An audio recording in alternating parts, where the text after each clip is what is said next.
નમસ્કાર, ન્યૂઝ પર ઇન્ડિયામાં આપનું સ્વાગત છે। હું છું કુમાર। અમરેલીમાં ભાજપમાં સબ સલામત। અમરેલી જિલ્લાના ધારી ખાતે ભાજપના ઉમેદવાર ભરત સુતરિયાના અભિવાદન સમારોહમાં એક મંચ પર જોવા મળ્યા આ નેતાઓ। ભાજપના નેતાઓ એક મંચ પર જોવા મળ્યા હતા અને ભાજપના નેતા દિલીપ સંઘાણીની વિશેષ ઉપસ્થિતિમાં સંમેલન યોજાયું। ભાજપમાં આંતરિક વિખવાદ બાદની પ્રથમ સભામાં નેતાઓએ એકસાથે આવી એકતા દેખાડી હતી।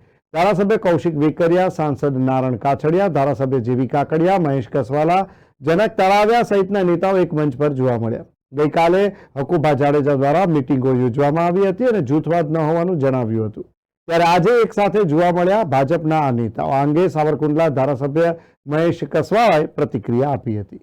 આજે અમરેલી જિલ્લાની ખાસ કરીને અમરેલી લોકસભા ક્ષેત્રની ચૂંટણી જાહેર થઈ ચૂકી છે।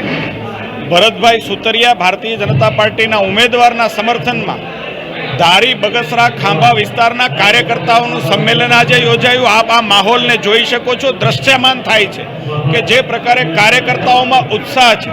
ભારતીય જનતા પાર્ટી અમરેલી જિલ્લાની ટીમ એક ટીમ થઈને ભરતભાઈને જે પ્રદેશ ભારતીય જનતા પાર્ટી આપેલો લક્ષ્યાંક 5 લાખ કરતાં વધારે મતથી ભરતભાઈને જીતાડવા એ અમારું લક્ષ્ય છે। પાર્ટી આપેલા લક્ષ્યને કાર્યકર્તા પરિપૂર્ણ કરવા માટે થનગની રહ્યું છે।